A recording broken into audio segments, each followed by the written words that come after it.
चली जाए तो मस्जिद में क्या हो जाएगा जी? अंधेरा हो जाएगा। और लाइट चली जाए तो मस्जिद में क्या है जी? रोशनी हो जाएगी। बस नूर कहते हैं जो खुद भी चमकता हो और दूसरे को भी चमका रहा हो। अब ये बल्ब है, ये खुद भी चमक रहा है लेकिन पूरी मस्जिद को भी अपनी लाइट से चमका रहा है। खुद भी चमक रहा है, पूरी मस्जिद को भी चमका रहा है। आइए मुस्तफा जान रहमत की तरफ। तो कुरान कहता है कद जाअकुम मिनल्लाहि नूर, तहकीक अल्लाह की तरफ से आया तुम्हारे पास एक नूर। तो मुस्तफा जान रहमत खुद भी चमकते हैं और पूरी कायनात को चमकाने वाले। सुभान अल्लाह। मुस्तफा जान रहमत इसी महीने की 12 तारीख 12 रबीउल अव्वल को इस दुनिया में तशरीफ लाए। नबी पाक सल्लल्लाहु अलैहि वसल्लम की आमद से पहले इस दुनिया में क्या हुआ करता था? हालांकि आदम अलैहिस्सलाम से लेकर ईसा अलैहिस्सलाम तक नबी तशरीफ लाए, मौजज़ात भी दिखाई, किताबें भी आसमानी मिली, अल्लाह का जिक्र भी बयान किया, अल्लाह की पहचान भी की, तौहीद और रिसालत का भी इल्म दिया दुनिया को। लेकिन जिस वक्त मुस्तफा जाने रहमत तशरीफ लाए उस वक्त दुनिया शिर्क में, दुनिया कुफ्र में, दुनिया जुल्म में इस तरह फंस चुकी थी कि हर बंदे के घर में ज़िनाकारी हुआ करती थी। कोई ज़िना को गुनाह नहीं मानता। हर घर में शराब नोशी आम हुआ करती थी, चाहे मर्द हो, चाहे औरत हो, चाहे बड़ा हो, चाहे छोटा हो, सब शराब पिया करते थे। और जो गरीब होता था उस पर जुल्म किया जाता था, उससे काम लिया जाता था लेकिन पैसा नहीं दिया जाता था। और अगर वो काम ना करता उस पर जुल्म किया जाता था, उस पर मार बरसाई जाती थी, उस पर डंडे बरसाए जाते थे। यहाँ तक कि अभी आपने हजरत बिलाल साहबी रसूल का सुना। हजरत बिलाल को जब गुलामी में एक काफिर ने लिया हुआ था, जब वो काम करते उनकी काम से ज्यादा उनसे काम लिया जाता था। लेकिन हजरत बिलाल ने जब नबी को देखा था ना एक ही मर्तबा, तो सारी दुनिया को भूल गए। सुभान अल्लाह। सिर्फ अहद अहद का जिक्र करते थे, सिर्फ सारे बाकी खुदा जिसको दुनिया आज खुदा कहती है, इन्हें छोड़कर एक अल्लाह को अहद कहते थे। और उस जालिम ने हजरत बिलाल की पीठ को नंगा कर रेत पर लिटाकर इतना मारा था कि हजरत बिलाल की कमर से खून निकल गया था। लेकिन फिर भी बिलाल ने अल्लाह को पुकारना नहीं छोड़ा। सुभान अल्लाह। फिर वो जालिम ने गर्म पत्थरों पर लिटाया, लेकिन फिर भी बिलाल ने अल्लाह का जिक्र नहीं छोड़ा था। फिर उस जालिम ने अंगार गर्म करके हजरत बिलाल की जुबान पे रख के जुबान को जला दिया था, लेकिन फिर भी बिलाल की जुबान से अल्लाह अल्लाह नहीं रुका था। सुभान। ऐसा जुल्म उस वक्त में हुआ करता था। और सबसे बड़ा जुल्म ये था, आज तो हमारे घर में माँ भी आराम से बैठी है, आज तो हमारे घर में दादी भी आराम से बैठी है, आज तो हमारे घर में बच्चियां भी आराम से बैठी हैं, आज हमारे घर में बहनें भी आराम से बैठी हैं। लेकिन वो दौर ऐसा था कि जिसके घर में बेटी होती थी, जाकर वही बाप अपने ही हाथ से जमीन में खड्डा खोदकर जिंदा बेटी को गाड़ कर मिट्टी फेंक के चला आता था। वजह यह थी कि तकब्बुर इतना था, माल और दौलत इतनी थी, उनमें किबरियत इतनी आ चुकी थी, वो मुतकब्बिरीन इतने हो चुके थे कि हमारे दुनिया में कोई हमारा दामाद नहीं बनना चाहिए, दुनिया में कोई हमारी बेटी को नहीं लेना चाहिए, कोई रिश्तेदार को दामाद को मुझे ससुर न कहे।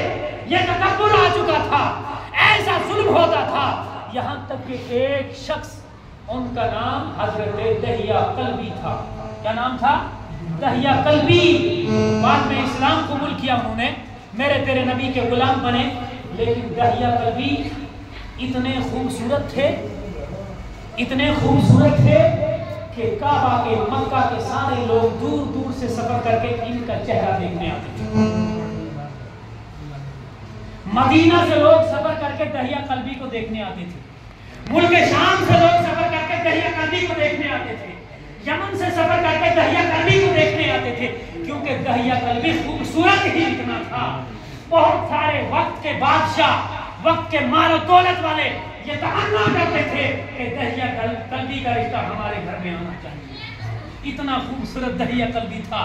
लेकिन एक वक्त में जब मोहम्मद रसूलुल्लाह सल्लल्लाहु अलैहि वसल्लम गुजरे ना, मेरे आका ने दहिया कल्बी को देखा और दहिया कल्बी के सामने लोग इतने जमा था कि उसकी चेहरे देखने के लिए, उसकी खूबसूरती देखने के लिए जब रश देखा, मेरे आका अलैहिस्सलाम ने हाथ उठाकर अल्लाह की बारगाह में अर्ज की, या अल्लाह, जिस तरह तूने दहिया कल्बी का चेहरा रोशन कर दिया है, जिस तरह तूने दहिया कल्बी के चेहरे पर नूर किया है, इसी तरह इसके दिल में इस्लाम वाला नूर उतार दे। सुभान ए अल्लाह, जिस तरह दहिया कल्बी का चेहरा चमकता है, इस तरह दहिया कल्बी का दिल इस्लाम से चमका दे। ए अल्लाह, जिस तरह दहिया कल्बी के चारों तरफ लोग उमड़ आए हुए हैं, इस तरह दहिया कल्बी के दिल में इस्लाम से अब इधर से मोहम्मद रसूलुल्लाह ने दुआ मांगी और इधर से क्या हुआ कि दहिया कल्बी दौड़े दौड़े नबी की बारगाह में जाके कलमा पढ़ के इस्लाम, अब इस्लाम कबूल तो किया, लेकिन उठे और एक तरफ बैठ के रोने लगे। इतना रोने लगे, इतना रोने लगे, इतना रोने लगे, हर इंसान से बात करना छोड़ दी। दिन गुजर गया, दहिया कल्बी रो रहा है, रात गुजर गई, दहिया कल्बी रो रहा है, घंटे गुजर गए, दहिया कल्बी रो रहा है। सहाबा किराम ने नबी की बारगाह में कहा, या रसूल अल्लाह, दहिया कल्बी इतना रो रहा है, इतना रो रहा है, इतना रो रहा है कि हद ही नहीं हो। दहिया कल्बी को पकड़ के सोने नबी की बारगाह में पेश किया और पूछा, ए दहिया कल्बी तो क्यों रो रहा है? दहिया कल्बी आके रोने लगे। नबी की बारगाह में आया, या रसूल अल्लाह, मैंने तेरा कलमा पढ़ के इस्लाम को कबूल कर लिया है, लेकिन मैंने जिंदगी में गुनाह इतने किए हैं कि मुझे अपने बख्शिश की कोई उम्मीद नहीं है। लेकिन आपका सारे गुनाहों को एक तरफ छोड़कर कम से इस वक्त तक एक ही गुनाह मुझे रुलाता रहा है। सुभान नारे तकबीर, नारे रिसालत, हुजूर की आमद, मरहबा, दिलदार की आमद, मरहबा, जरा जोर से बोलो, जरा झूम कर बोलो, नारे तकबीर, अल्लाहु नारे रिसालत। या रसूल, अर्ज किया का कलमा तो पढ़ लिया है, इस्लाम तो कबूल कर लिया है, आका तेरे गुलामी का पट्टा तो गले में डाल लिया है, लेकिन आका गुनाह इतने किए हुए हैं कि वो गुनाह मुझे रोने पर मजबूर कर रहे हैं। मेरे आका ने फरमाया, ए दहिया कल्बी, वो कौन सा गुनाह है जो तुझे रुला रहा है? जरा मुझे बता तो दे, जरा जिक्र कर तो दे। दहिया कल्बी ने कहा, या रसूल अल्लाह, तो सुन लीजिए, आका मैं खूबसूरत था, दुनिया की औरतें मुझ पे मरती थी, दुनिया के लोग मुझे देखने आते थे, सफर कर करके मेरा दीदार करने आते, लेकिन आका मैंने इतना जुल्म किया है, मैंने अपने हाथों से खड्डा खोद कर 70 जिंदा लड़कियों को जमीन में गाड़ दिया है। अंदाजा करो कि आज एक कत्ल कोई करता है तो हम उसे कितना गुनाहगार हैं। लेकिन इसने कितनी 70 बच्चियों को मैंने गड्ढा खोद कर अपने हाथों से गाड़ दिया है, लेकिन आका सारी बच्चियों पर मुझे पछतावा नहीं, रोना नहीं आता है, लेकिन एक बच्ची मुझे रोना रही है। आका ने फरमाया, वो बच्ची कौन थी? अर्ज किया, या रसूल अल्लाह, मेरी बीवी के पेट में बच्चा था, मैं सफर करते करते सफर में कहीं चला गया, लेकिन जाते वक्त उसे क्या गया था, अगर लड़का हुआ तो उसे पालना भी, उसे खिलाना भी, पिलाना भी, नहलाना भी, उसको तेल भी करना, खुशबू भी लगाना, अच्छे कपड़े भी पहनाना, लेकिन अगर बच्ची हुई तो मेरे वापस घर आने से पहले पहले जमीन में दबा देना। सुभान अल्लाह, अंदाजा करो, अल्लाह अकबर, कैसा दौर था। है तुम में से आज कोई जो अपनी बच्ची को जिंदा दबा दे? कोई है?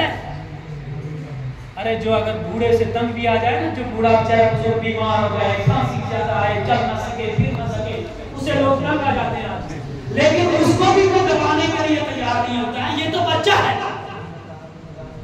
फरमाया, मैंने एक बच्ची का जब बीवी को वसीयत की, बहुत अरसा लग गया, कुछ अरसे के बाद घर में आया, मेरे घर में बच्ची पैदा हुई थी, मेरी बीवी ने बच्ची को पड़ोसी के यहाँ छुपा दिया हुआ था। मैंने पूछा, कहा बच्ची हुई थी, रखना दी है, लेकिन छुपा के रखी नहीं। बीवी छुप कर कभी सुबह में जाती है, अरे माँ की तरफ है, ये माँ का कलेजा है, कभी सुबह जाती, कभी शाम को जाती, कभी दोपहर को जाती, छुप कर चोरी से दूध पिला के आ जाती, उसे नहला के आ जाती, कपड़े पहना के आ जाती। लेकिन एक दिन का मैं बाजार में चला गया, माँ मेरी बीवी ने बच्ची को घर में लाया,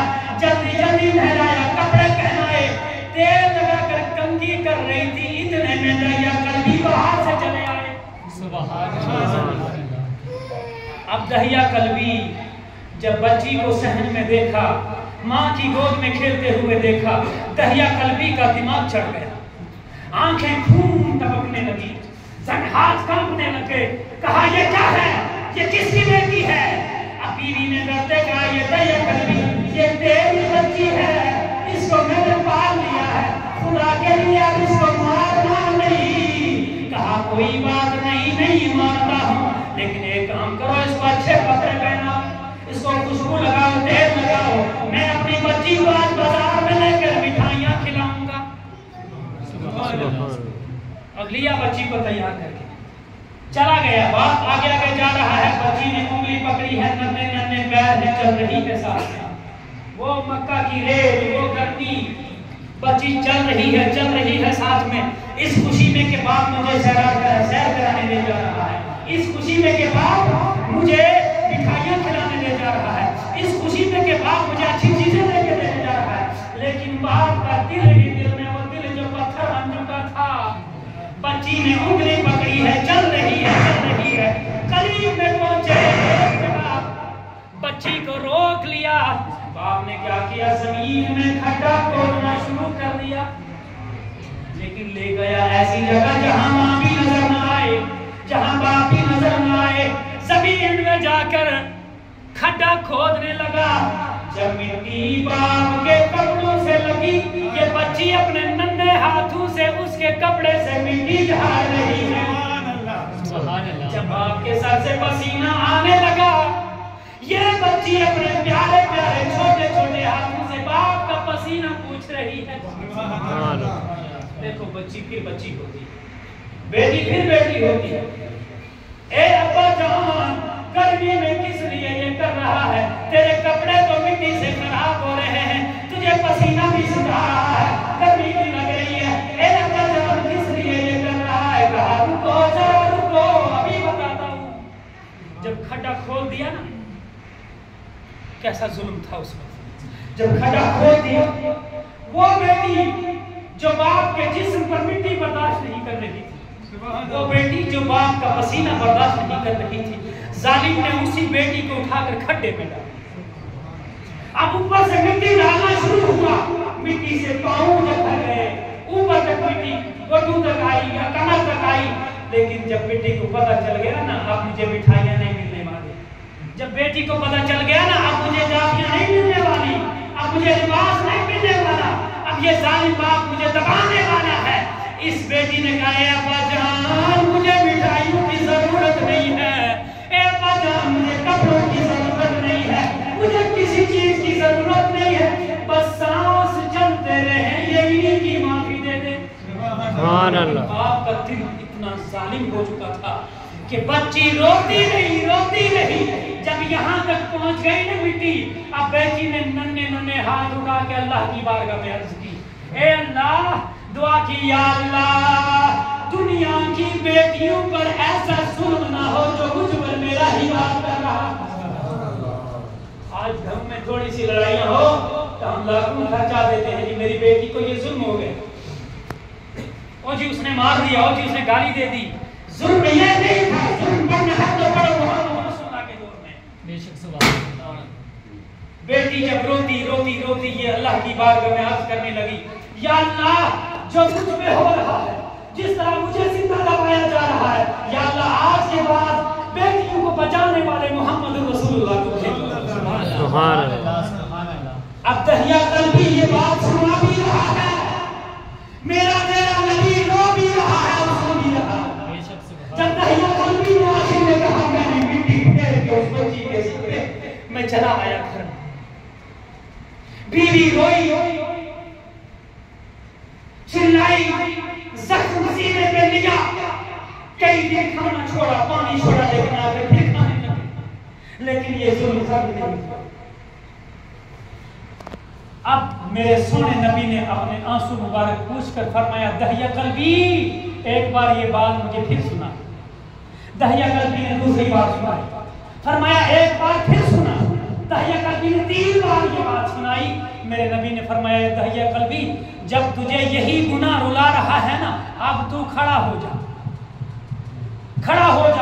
फरमाया सुन ले, बेटियों को जिंदा दफन करने का दौर चला गया, अब मोहम्मद रसूलुल्लाह आ गया है।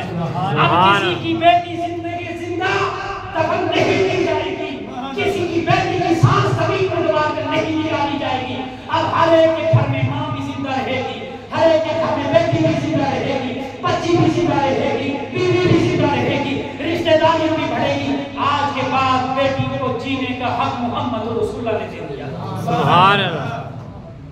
लेकिन जो रहा ना गुनाह तेरा, जिस गुनाह के लिए तू रो रहा है, तो सुन, कायनात में अल्लाह ने इस कलमे तैयबा में ला इलाहा इल्लल्लाह मुहम्मदुर रसूलुल्लाह ने वो ताकत रखी है। तेरे तो ये 70 ही बेटियों के गुनाह है, अगर सारी जमीन और आसमान गुनाह से तेरे भर गए होते, एक ला इलाहा इल्लल्लाह दिल से कह लेना इसे मिटाने के लिए काफी है। सुभान अल्लाह। एक बार तूने ला इलाहा इल्लल्लाह पढ़ लिया, तेरे पिछले सारे गुनाह माफ हो गए।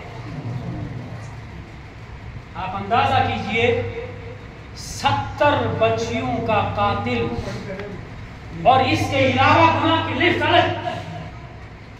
जब 70 बच्चियों का कातिल एक बार दिल से ला इलाहा इल्लल्लाह मुहम्मदुर रसूलुल्लाह कहकर बख्शा जाता है, तो मेरी गुजर बरादरी में 70,000 बार कलमा पढ़ा जाता है, तो क्यों नहीं बख्शे जाएंगे? सुभान अल्लाह। फिर भी मौलवियों को शर्म नहीं आती, उठ के कहते मुझे खत्म दिखाओ, कहाँ लिखा हुआ है, ऐसी दुरूद दिखाओ, कहाँ लिखा हुआ है। भाई कलमा तो कुरान में लिखा है, कलमा तो मोहम्मद रसूलुल्लाह ने दिया है। इससे तो गुनाह मिटते हैं। जब मेरे तेरे आका दुनिया में आए तो बच्चियों का जुल्म खत्म हो गया। फिर घरों में शराब पिया करते थे, यहाँ तक के सहाबाए किराम भी शराब पीते थे, क्योंकि तब इस्लाम में शराब हराम नहीं थी, पीते थे।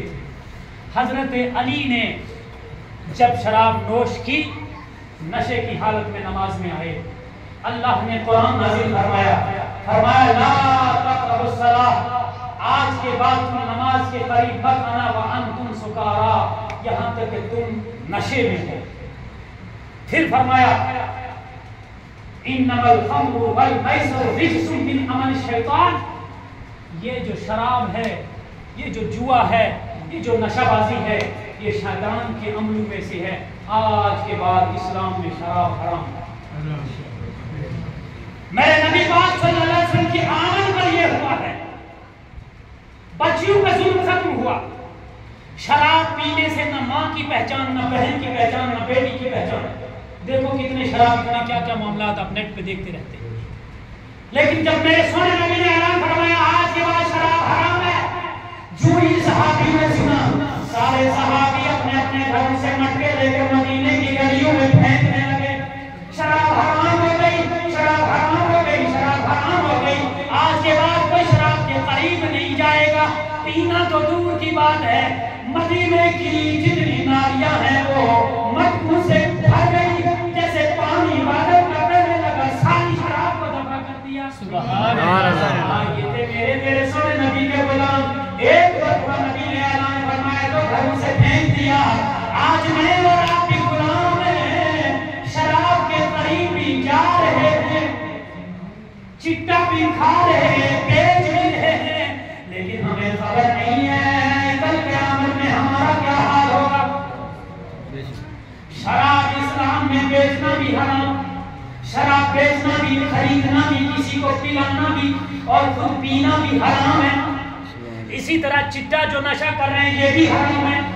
सोने नबी ने फरमाया और वो शराब पीने वालों, कल क़यामत का दिन जब होगा, आज जमीन तांबे की होगी, सूरज सवानेज़े पर होगा।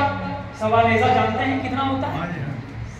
बहारे शरीयत को पढ़ना, जो उर्दू पढ़ने वाले तो सबको पता नहीं, इसलिए मैं छोटी किताब बता रहा हूँ। बड़ी किताबें अल्हम्दुलिल्लाह बड़ी याद है। बहारे शरीयत के अंदर लिखा है कि जो हमारी माँ बहनें घर में सुरमा लगाती ना, सुरमेदानी के अंदर कितनी सारी सुलाई है, बस फरमाया इस सुलाई का कहते हैं सवानेज़ा। ये सर से ऊपर सुलाई खड़ा करो तो कितनी होगी, बस इतने करीब सूरज होगा उस वक्त। सुभान अल्लाह। आज इस वक्त रात में सूरज नहीं है तो गर्मी का ये हाल है, और मिट्टी है, उस दिन जमीन तांबे की होगी। सूरज सवा नीचे पर होगा, पसीना इतना होगा अगर कश्तियां चलाना चाहे दोनों भी चल जाएंगी।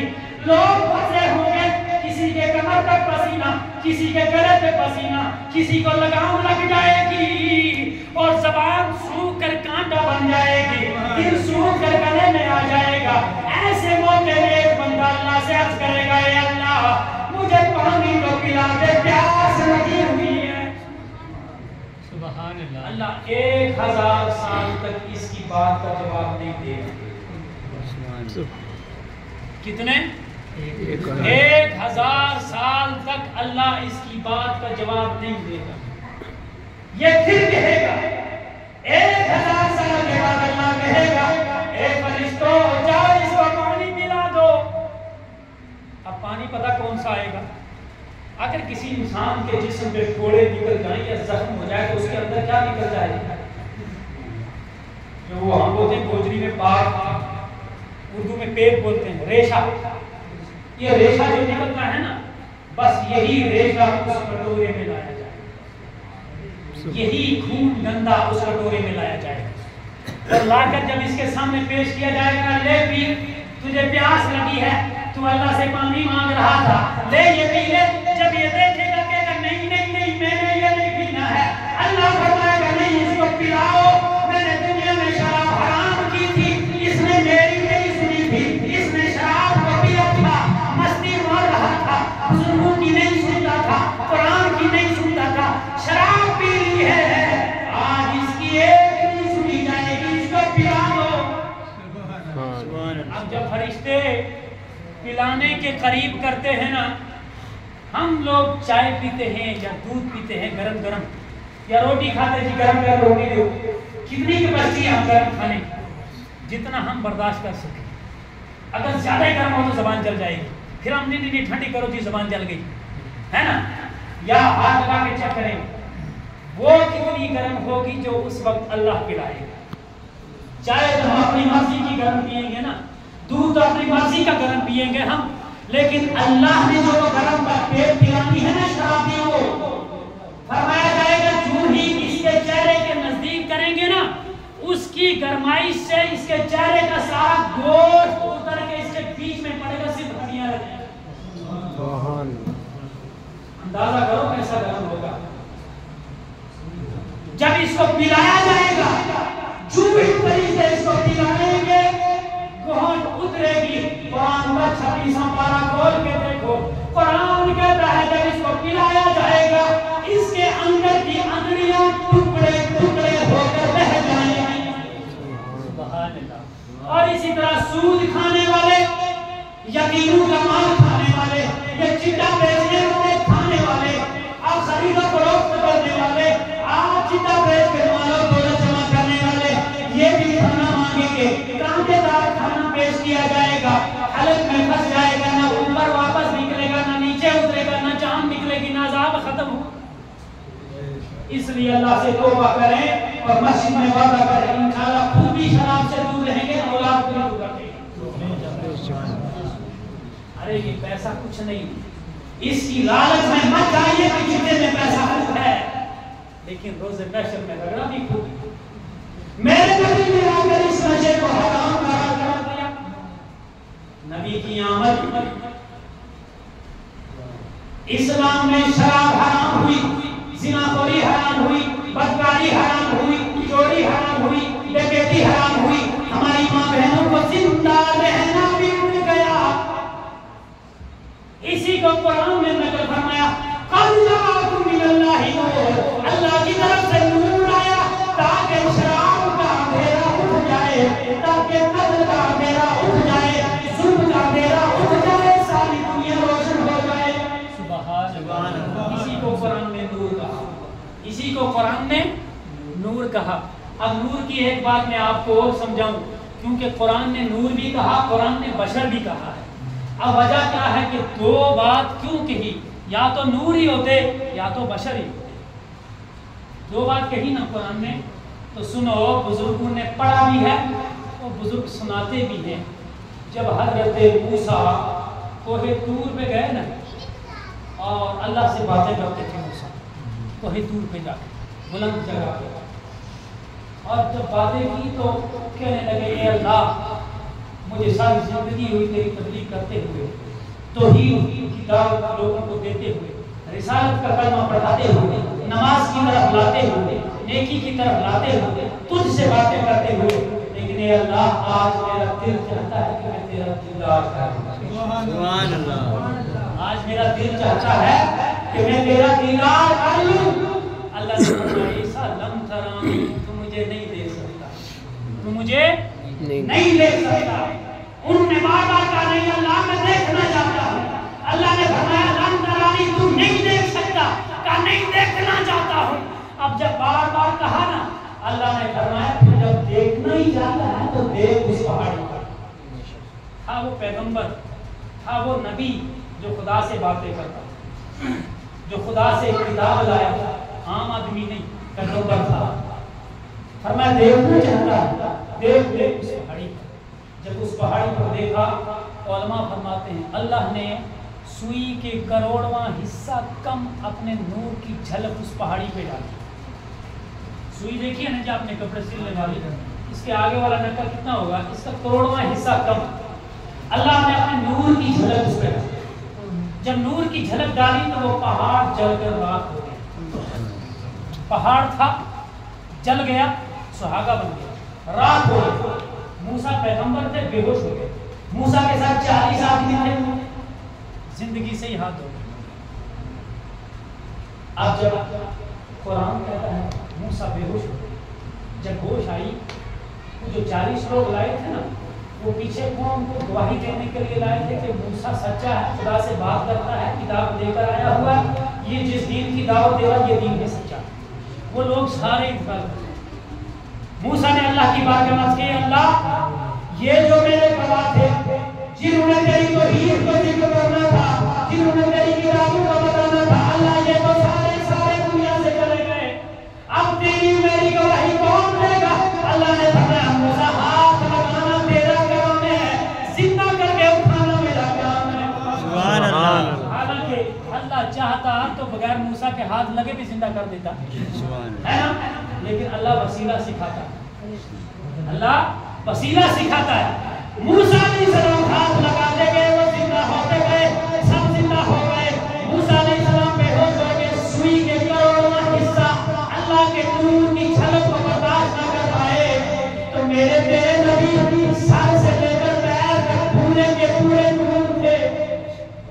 और थी किसी मौलवी में हिम्मत जो पूरे नूर को देख लेता, थी किसी तबलीगी में, किसी मुल्ला में, किसी आम आदमी में, किसी हाजी में, किसी लीडर में, पैसे वाले में ताकत, वो मेरे नबी को देख लेता, नहीं देख सकता था, क्योंकि हम बशर थे, मुस्तफा नूर है। अल्लाह ने फरमाया, मेरे महबूब ने तुम्हीं के बीच में जाना है, कुरान भी तो देना है, नमाजें भी तो देनी है, जिना भी तो खत्म करना है, चोरी भी तो खत्म करनी है, बच्चियों को जिंदगी भी तो देनी है। इसलिए अल्लाह ने नबी के पूरे जिस्म पर बशरियत का लिबास पहना दिया। सुभान अल्लाह। बशरियत का लिबास पहना दिया। सूरह मरियम को खोलो, काफ आयात की तस्वीर पढ़ो। फरमाया, जब मुस्तफा लोग में रहते थे तो बशर थे, जब फरिश्ते में रहते तो फरिश्ती शक्ल थी, जब अल्लाह से कलाम करते तो पूरा जिस्म नूरी हुआ। सुभान अल्लाह। इसलिए कुरान ने कहा, मिनल्लाहि नूर, आया अल्लाह की तरफ से नूर। और वो कौन सा नूर है? जो बशरियत का लिबादा ओढ़ के हमारे और आपके बीच में है। अब यही नबी जब आम और तू आज हमारे घर में माँ बहनों का बच्चा होता है तो 2-3 चीजें चेंज हो जाती है। जब कुछ महीने हो जाते हैं माँ बहनों को तकलीफ होना शुरू हो जाती है, दर्द होती है, काम कम कर सकती है, कमजोरी हो जाती है, वो ताकत नहीं रहती है, फिर पेट भी थोड़ा बढ़ जाता है। लेकिन मेरे नबी पाक सल्लल्लाहु अलैहि वसल्लम की अम्मी मुबारक सैयदा आमना फरमाती हैं, जब चौथरी का चांद, सारे नबियों का सरदार मोहम्मद रसूलुल्लाह मेरे बदन में आया ना मुझे तकलीफ हुई, ना मुझे चक्कर आए, ना मुझे कमजोरी हुई, और ना ही मेरा पेट। और फिर हर महीने नबी आते गए, मुबारकबाद देते। आदम आए, उन्होंने मुबारकबाद दी, ए अल्लाह तुमको मुबारक हो, तुम्हारे बदन में आखिरी नबी आ गया है। इब्राहीम आके वो भी मुबारक देते हैं, इस्माइल आके वो भी मुबारक देते हैं, मूसा आते हैं वो भी मुबारक देते हैं, ईसा आते हैं वो भी मुबारकबादी पेश करते हैं। सारे वो भी मुबारक देते गए, महीने बढ़ते गए, दिन आगे बढ़ते गए। यहाँ तक फरमाती है न मुझे तकलीफ हुई, न मेरा पेट भरा, बल्कि सारी औरतें पानी लेने जाती हैं कुएं पर, मैं भी जाती हूँ। किसी औरत के पाँव में ठोकर लग जाए, पत्थर में पड़ जाए, पत्थर की गर्दन से उसका पाँव जल जाता है, खून निकल आता है। लेकिन अगर मेरा पैर किसी पत्थर में पड़ जाए, पत्थर ही हो जाता है। औरत जाती है जब पानी निकालने के लिए, रस्सी नीचे डालती है, डोल करके खींचती है, हाथ लाल हो जाते हैं, चमड़ी कट जाती है, खून निकलता है। लेकिन मेरे नबी की अम्मी फरमाती है जब मैं पहुंचती हूँ, पानी खुद उबलता हुआ ऊपर चला आता है। सुभान अल्लाह। पानी ऊपर चला आता है। क्यों? ये वो नबी है जिसके सदक़े में पानी को भी पैदा फरमाया। सुभान। अब फरमाती हैं जब आखिरी घड़ियां आई ना पैदा होने की, तो जमीन और आसमान इनका आपस में मुकाबला चला। जमीन कहती है ए अल्लाह नबी को मुझ में भेज, आसमान कहता है मुझ में। जब जमीन और आसमान का मुकाबला होने लगा, आसमान कहने लगा जमीन तू नीचे है, मैं बुलंद हूं। ए जमीन तुझ में रात अंधेरा है, लेकिन मुझ में अंधेरा नहीं, हमेशा रोशनी। ए जमीन तुझ में अंधेरा है, मुझ में चांद भी है, मुझ में सूरज भी है, मुझ में सितारे भी हैं, मुझ में चमक भी है, मुझ में बुलंदी भी है। अब जमीन जब सारी बात सुनकर ना आसमान से मुकाबला हार गया, क्योंकि हकीकत है कि आसमान ऊंचा है, जमीन नीचे है, जो ऊंचा है वही बुलंद होता है। इसमें अंधेरा था, इसमें जुल्म था, इसमें खून होता था, इसमें जिना था, इसमें चोरी, इसमें डकैती थी, इसमें जिंदा बच्चों को दफन किया जाता था। आसमान ने जब ये बात कही तो जमीन में अल्लाह की बात में रो के अर्ज की, ए मालिक को बोला तूने आसमान को बुलंद किया है, सूरज सितारे आसमान में चमकाए हैं, जरा मोहम्मद रसूलुल्लाह को मुझ में भेज देना ताकि मैं भी आसमान को जवाब दे सकूं। अब अल्लाह ने फरमाया जब ये जमीन और आसमान का झंडा जिब्राइल अमीन अल्लाह की बारगाह में ले गए, अल्लाह ने फरमाया जिब्राइल जा दोनों को खुशखबरी दे दे, जा दोनों को खुशखबरी दे दे और दोनों को कह दे कि तुम दोनों में मोहम्मद रसूलुल्लाह को भेज। अब जब मोहम्मद जमीन पे पैदा हुए, जमीन ने आसमान को आकर के कहा तू कहता था कि मैं बुलंद हूँ, तू कहता था कि मुझ में सूरज है, सितारे हैं, चमक है, बुलंदी है, अब सुन ले मुझ में भी मोहम्मद रसूलुल्लाह आ गए। अब चूंकि आसमान का सर कम हो गया, आसमान की अकड़ टूट गई, चमक का दरका, चमक की बुलंदियां, सूरज का सारा सिलसिला खत्म हुआ। जमीन कहती है सुन ले मुझ में मोहम्मद रसूलुल्लाह है। ए आसमान तारा चमकेगा तो मुस्तफा की वजह से, ए आसमान अगर चांद भी चमकेगा तो मुस्तफा की वजह से, अगर सूरज भी चमकेगा तो मुस्तफा की वजह से, अगर तू भी बुलंद है तो मुस्तफा की वजह से है। सुन मुझ में मोहम्मद रसूलुल्लाह आ गया है। अब अल्लाह ने फरमाया जा खुशखबरी सुना कर कह दे ए जमीन मोहम्मद को तुझे भेजा है। लेकिन जिब्रील कहता है ए अल्लाह मोहम्मद की जात तो एक है, दोनों को खुश कैसे कर दूं? अगर मोहम्मद आसमानों में चले गए तो जमीन पे ना होंगे, अगर जमीन में चले गए तो आसमान पे ना होंगे, दोनों को कैसे खुशखबरी? कहा जाओ उसे कहते मोहम्मद को पैदा, मोहम्मद का मीलाद जमीन पे करूंगा और मोहम्मद की मेराज आसमानों पे करूंगा। मोहम्मद का मीलाद जमीन पे कर दूंगा और मोहम्मद की मेराज आसमानों पे करूंगा। अब जब मोहम्मद की मीराज जमीन पे हुई तो जमीन भी खुश, मोहम्मद की मीराज आसमानों पे हुई तो आसमान भी खुश। सुभान। अब इधर से दिन और रात का आपस में मुकाबला होने लगा। दिन कहता है मुझ में रोशनी है, मुझ में अंधेरा है, तुझमें क्या है? दिन कहता है मेरी रोशनी में कोई चोरी नहीं कर सकता, लेकिन रात तेरी अंधेरी में चोरी नहीं होती। दिन कहता है मेरी रोशनी में कोई जिनाकारी ओपन नहीं कर सकता, लेकिन रात अंधेरे में सब कुछ हो सकता है। अब रात ने अल्लाह की बारगाह में रोक रस किए, अल्लाह मोहम्मद को मुझे भेज दे। जब जिब्रील ने दोनों का झगड़ा खुदा की बारगाह में पेश कर दिया, अल्लाह ने फरमाया जा जमीन को भी खुशखबरी दे दे, आसमानी रात को भी खुशखबरी दे दे, मैं मोहम्मद को दोनों में भेज दूंगा। फरमाया वो कैसे? फरमाया दिन जाता होगा, रात जाती होगी और दिन आता होगा, ऐसी घड़ी में मोहम्मद को सुना। ये आप ही के लिए है। आप मैं अपने मौजू को खत्म कर रहा हूँ, बिल्कुल करीब ले आया। रात जाती होगी और दिन आता होगा, ऐसी घड़ी में मोहम्मद को भेज दूंगा। तो फरमाते हैं जब सैयदा आमना फरमाती है रात की घड़ी थी, मुझे प्यास बहुत ज्यादा लगी और मैंने चाहा कि दिया जलाऊं। जब दिया जलाने लगी तो तेल ही खत्म है। मैंने चाहा पानी पीऊं, जब बर्तन उठाया तो पानी ही खत्म है।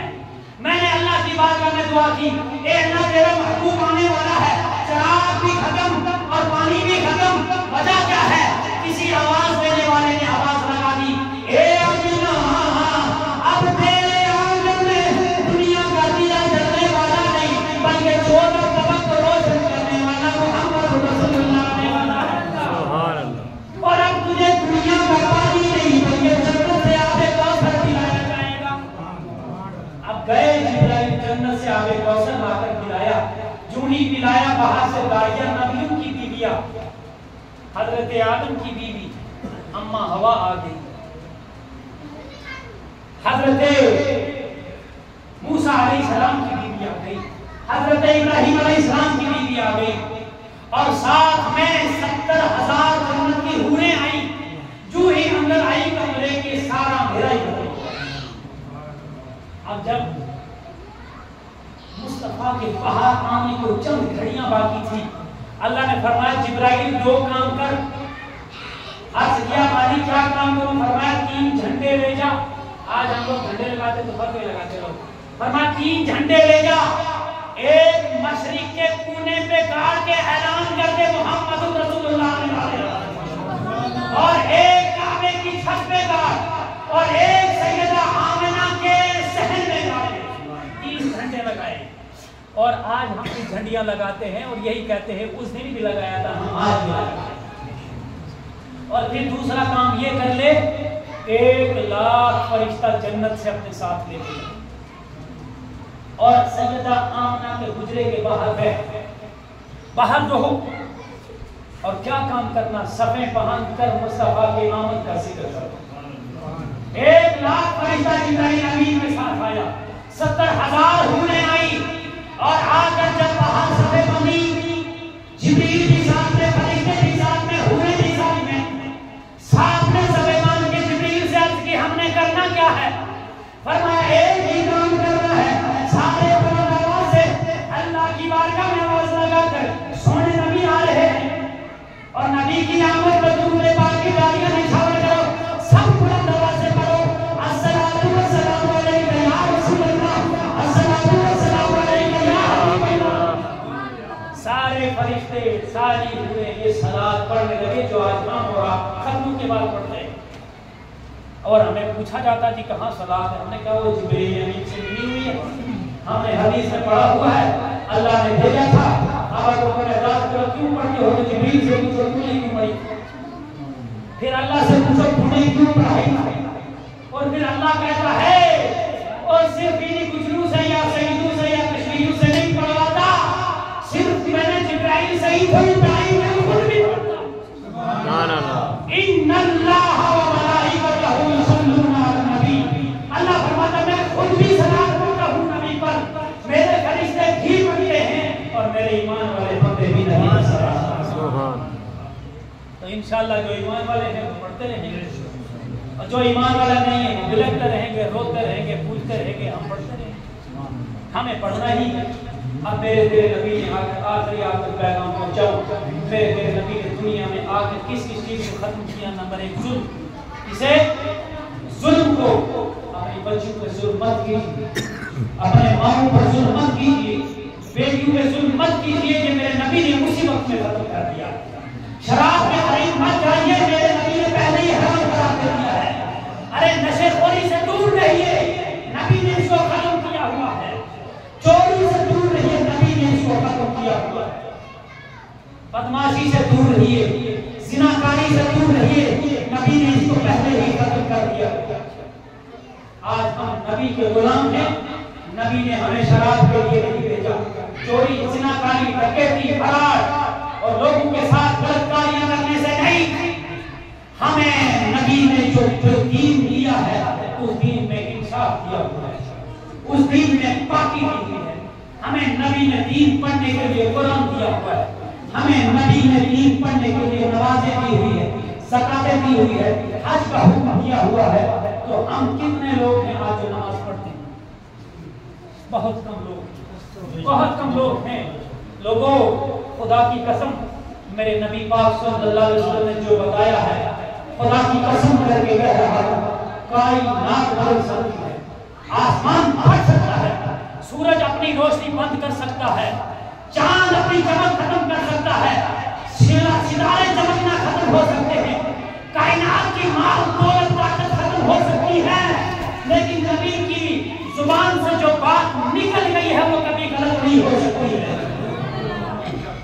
मेरे नबी ने फरमाया, मेरी उम्मत का बेनमाजी जो नमाज नहीं पढ़ता है, अल्लाह रब्बुल इज्जत उसको दुनिया में ही सजा देगा, कब्र में भी सजा देगा और महशर में भी सजा देगा।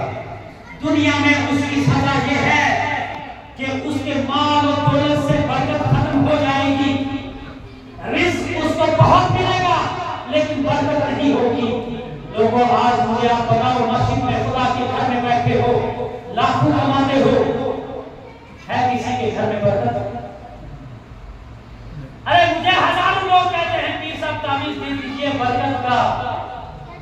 मैं कहता हूं एक वादा कर लो, किसी तावीज़ की जरूरत नहीं पड़ेगी। एक वादा कर लो, 5 वक्त नमाज पढ़ लेंगे, आपको किसी तावीज़ की।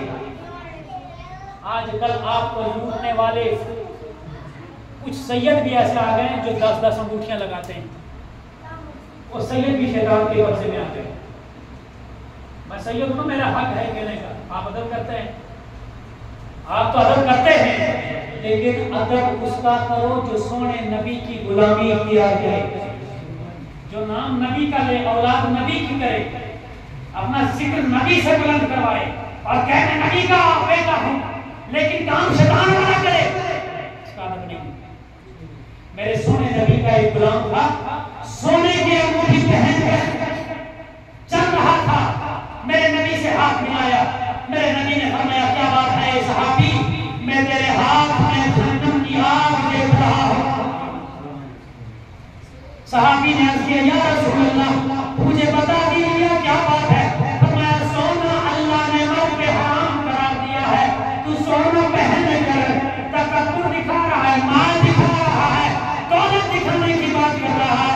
अरे ये ताकत नहीं, ये अजमत नहीं, ये दौलत नहीं, ये जन्नत की आग है। अब मेरे नबी ने उतारा और फेंक दिया। जब फेंक दिया, नबी आगे चल गए। बाकी लोगों ने कहा एक काम कर ले, उठा ले इस अंगूठी को, सोने की है, बेच लेना, पैसा मिल जाएगा। ये पैसा कहीं और जगह खर्च कर लेना।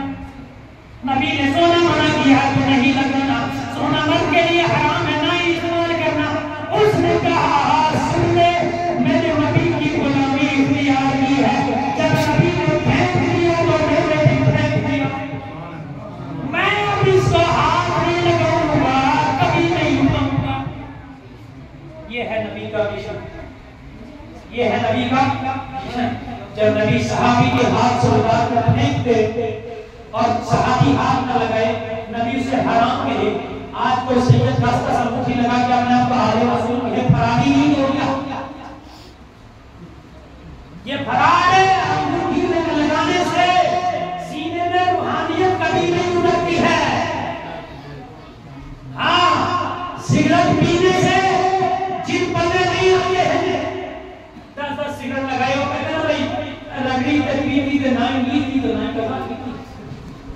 हाल आज के हमारे पीरों का।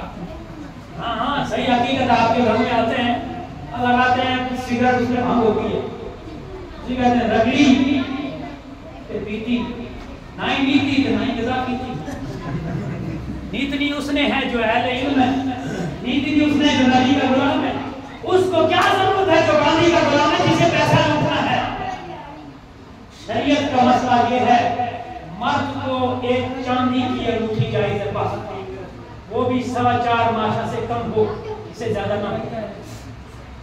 और यही हुक्म औरत के लिए भी है, औरत के लिए सोना जायज है और चांदी जायज है।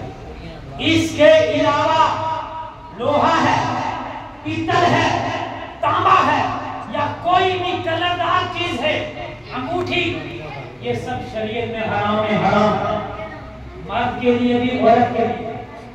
और जो पहनता है ना फिर कहते हैं कि हमें कलियर से कड़ा लेके आया, वो कलियर वाले का नाम पड़ती है, उसको जो कलियर वाले का नाम लेकर हराम चीजें पहने और फिर कहता मैं उनका कड़ा।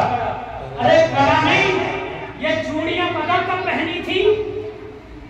और जिस वक्त मुसलमानों से टकरा गए थे ना सरहद में या दीगर मकान पर, वो मर्द थे, कलमा पड़ा था, उन्होंने जब सही से रगड़ा दिया था ना, तब कहा था इन लोगों ने आज हम इनसे हार गए हैं, चूड़ियां पहन लो।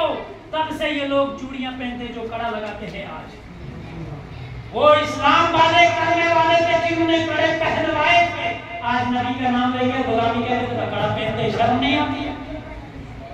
जिस नबी के गुलाम और कड़ा पहनते हो, और कोई सैयद हो या कोई भी पीर फकीर हो, गले में जंजीर लटका दिया, हमारे यहाँ जंजीर कुत्ते को लगाते हैं, क्या गले में लटका। अरे तुझे अल्लाह ने इंसान बनाया है यार, ये लोहा क्यों लगा रहा है? ये हराम है। फिर अगर कोई नमाज पढ़ता ही नहीं, अगर इस हालत में पढ़ेगा उसकी होती ही नहीं, क्योंकि हराम चीज पहन के आया हुआ है। अंगूठी लोहे की, पीतल की, तांबे की, हराम है, वो पहन के आया, नमाज ही नहीं होती है। फिर कोई है भी चला पीरों को बदनाम कर रहा है, दाढ़ी हुई, और फिर शरीयत में अगर एक मुझसे कम दाढ़ी काटी हुई हो उसके पीछे इमामत ही हराम है। देखा हम कहते नहीं और अफज जी अंदर से लगा हुआ है, यार खुदा के लिए बच दे इसको। और अंगूठियां, ये ऐसे सारे ड्रामेबाज हैं, कोई रूहानियत ऐसे नहीं आती है। रूहानियत तब आएगी जब इस्लाम को आप जिंदा करेंगे, अपने अंदर मरे हुए ज़मीर को जिंदा करेंगे। जब तुम्हारा दिल अंदर से ये मान लेगा कि सोना हराम है, मैं नहीं पहन सकता, लोहा हराम है, मैं नहीं पहन सकता, ये पीतल हराम है, मैं नहीं पहन सकता, जब ये तेरा दिल अंदर से माने ना, समझ लेना मुस्तफा की नजर तेरे दिल पे अब हो गई। सुभान। शादियां होती हैं तब जी क्या जी वो पुराने बुजुर्ग लगाते आए यार, उनको अगर इल्म की पता नहीं था तो क्यों उनकी कब्रों को जला रहे हो? मर्द के लिए मेहंदी हाथ पैर में लगाना हराम है, मर्द के लिए। औरत लगा सकती है क्योंकि जीनत औरत के लिए, मर्द के लिए मेहंदी का है, हाथ और पैर में लगाना हराम है, चाहे आप शादी की सूरत में लगाओ, चाहे आप किसी और बर्बादी की सूरत में।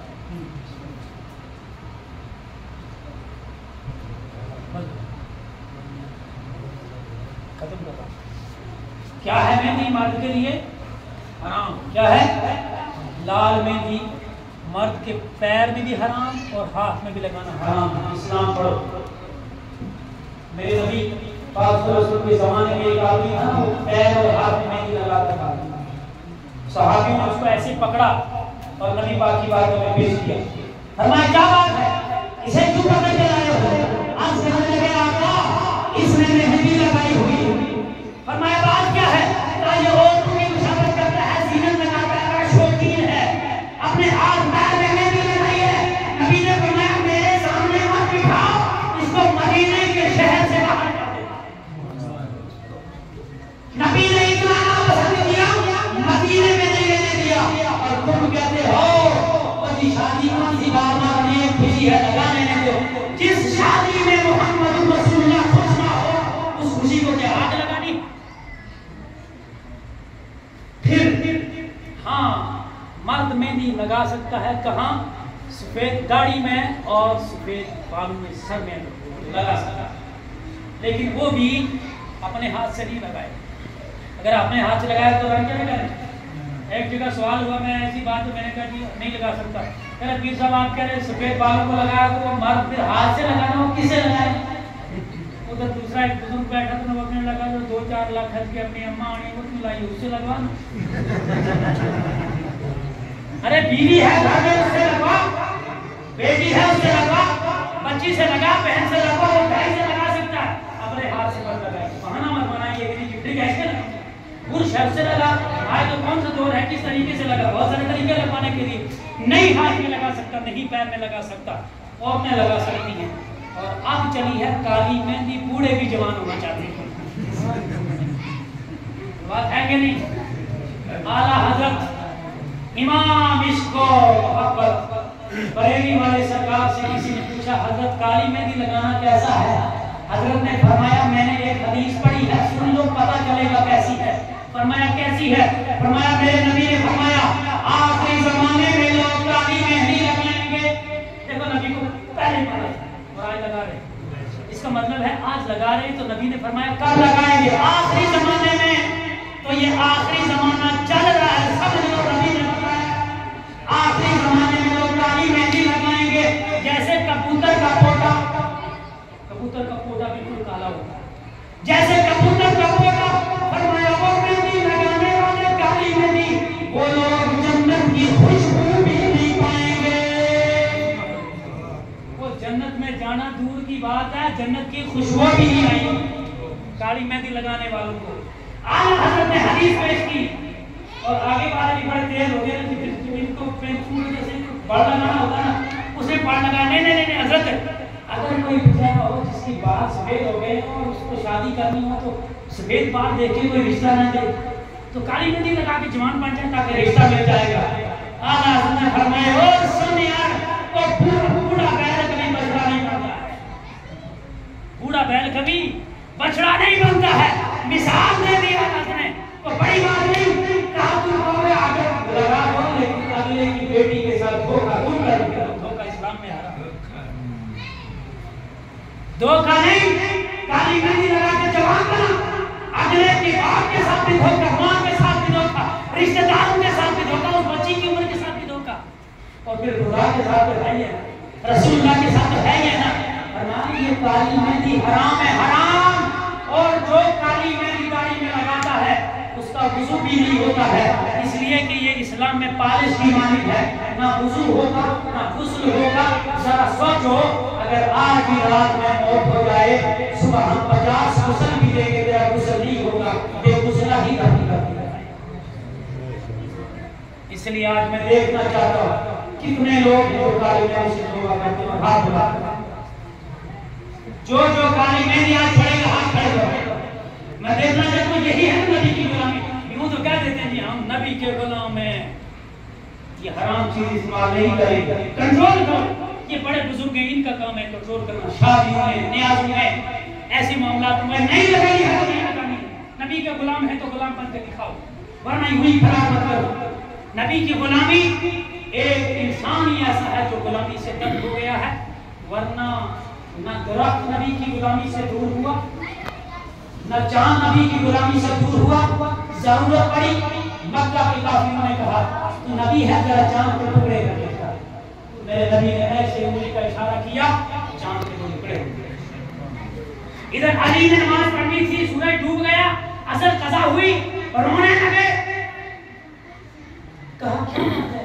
अली का आंसू नबी के चेहरे पर देख दिया। क्या बात है? कर या रसूलल्लाह आप मेरी गोद में सोए हैं, ना आपकी नींद में खल कर सकता था, इधर से अल्लाह का फर्ज चला गया, ना मैं उसे छोड़ सकता था। ये है अली। अली आए लोग हम के मकाम में अली है, लेकिन पानी पीना छड़ दे।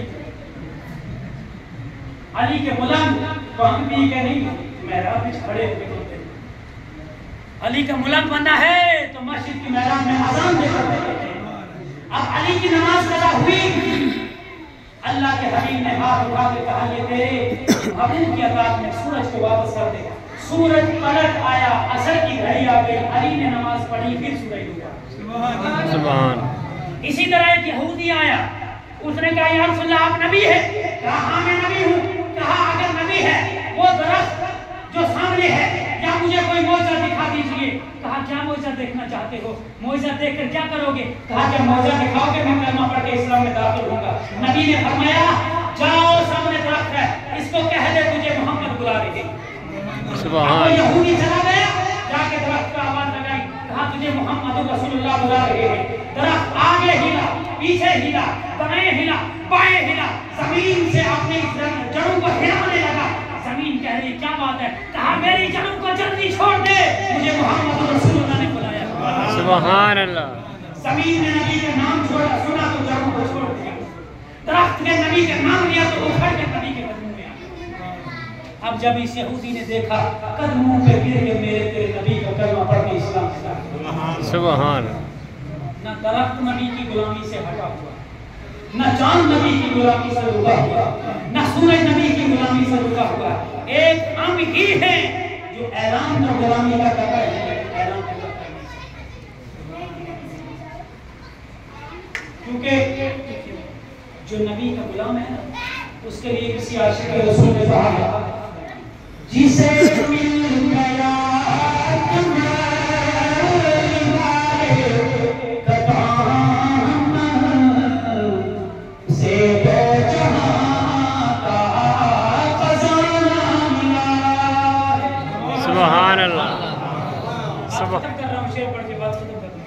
जिसे मिल गया कमली वाले कदम से दो जहां का खजाना मिला। भला बात चल को वो क्या करेगा, मदीने में जिसको सुभान अल्लाह। हम सारे काम करते हैं जन्नत के लिए, है ना? सारे काम जन्नत के लिए, लेकिन आशिक क्या कहता है? तो जन्नत को क्या करना है जब मदीने में मुस्तफा की कसरत मिल जाए? तो जन्नत के मालिक ही मुस्तफा है, जब मालिक के कदमों में जगह मिले तो जन्नत को क्या करना है? इसीलिए कहते हैं भला बात चलना को वो क्या करेगा, मदीने में जिसको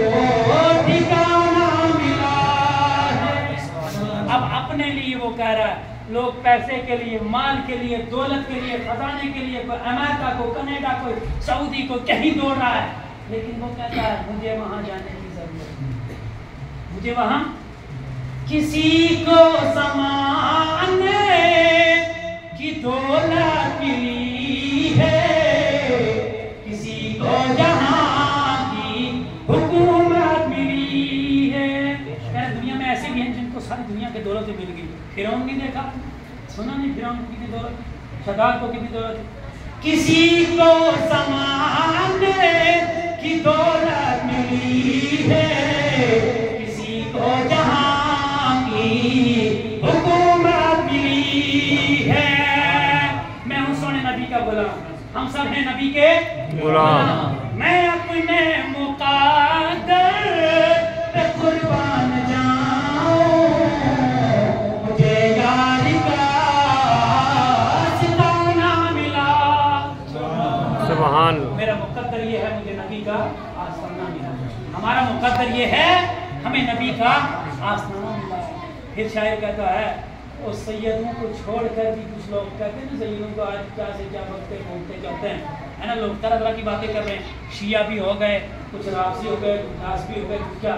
तो आशिक ने कहा और सैयदों को गाड़ा करके नमाज़ां देने में नहीं मिली, सैयदों बुरा भला कहकर इबादत देरियां भी नहीं हुई। इसलिए आशिक कहता है नमाज़ें पढ़े जा, अज़ानें दिए जा, नमाज़ें पढ़े जा, अज़ानें दिए जा, शब रोज़ सजदों पे सजदे किए जा। सुभान अल्लाह। नमाज़ भी पढ़ते रहो, अज़ान भी देते रहो, दिन और रात सजदे करते रहो। नमाज़ें पढ़े जा, अज़ानें दिए जा, सब रोज़ सजदों पे सजदे किए जा। नमाज़ें उसी की, अज़ानें उसी की, जिसे पंजत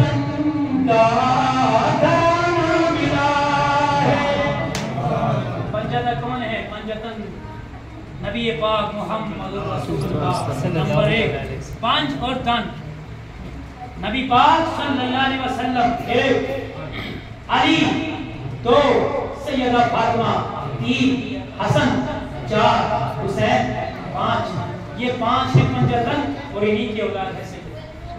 बेशक सुभान नमाज़ें उसी की, अज़ानें उसी की, जिसे सैयदों का घराना मिला। सुभान। अब आखिर में सब मेरे साथ दुरूद पाक की महफिल और कलमा तैयबा का जिक्र।